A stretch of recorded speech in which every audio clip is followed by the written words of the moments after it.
Ito yung sa inlet.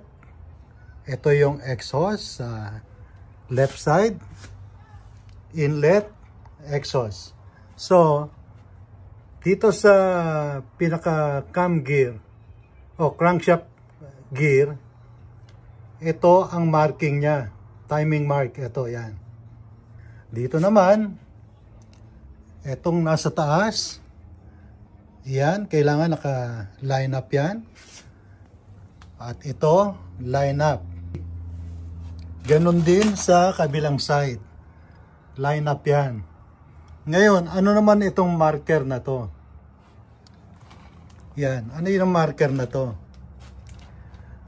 Yung bagong timing belt, may marker yan. So, dito itatapat yung marker ng timing belt, yung bago. At magkabila. And then, yung nasa taas, itatapat dyan. Itatapat dito. Itatapat dito. So, ipapakita natin pag naikabit na natin yung timing belt. Tiniming na natin itong mga cam gear. So, spot on na siya. Ang gagawin na lang natin, ikakabit natin tong timing belt. At make sure na nasa on the spot ang mga timing mark ang ating cam gear.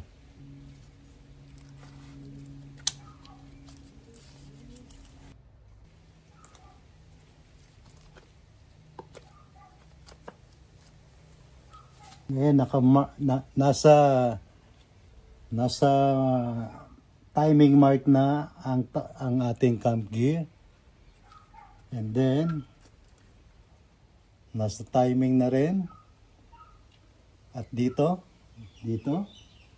Ngayon, para maikabit natin to, iaangat lang natin ng belt. Yan. Iaangat lang natin yan. Para maisalpak. Yan.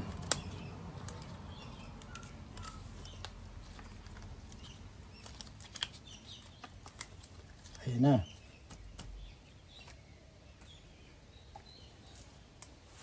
So, lahat mga kaibigan ay nasa tamang timing mark na siya. Ito. And then, kung mapapansin nyo, itong pin ng tensioner ay nakakabit pa. So, tatanggalin natin to. Ito naman, ito yung pinaka-cover ng timing belt. Pad dyan ay nasa tamang clearance. Halimbawa, wala tayong tools para sa clearance dito. Kumuha lang kayo ng kahit karton na manipis na sa tingin nyo ay tama yung clearance para hindi sumayad itong timing belt dito sa guide.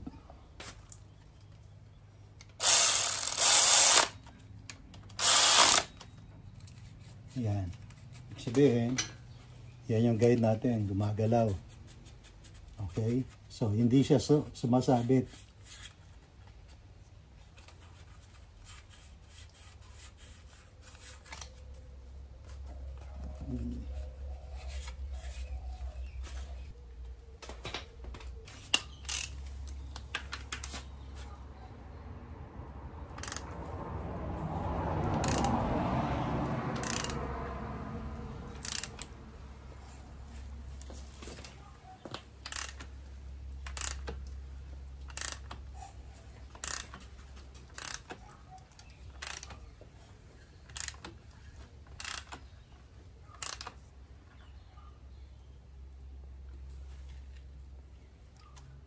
Yan.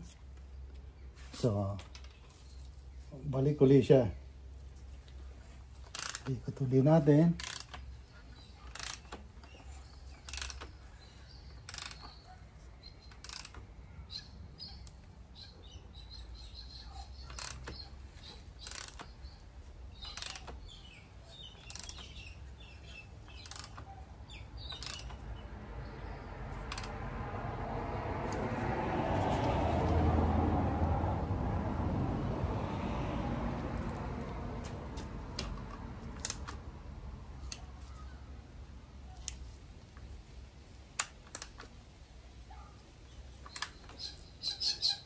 So, nasa timing tayo mga kaibigan.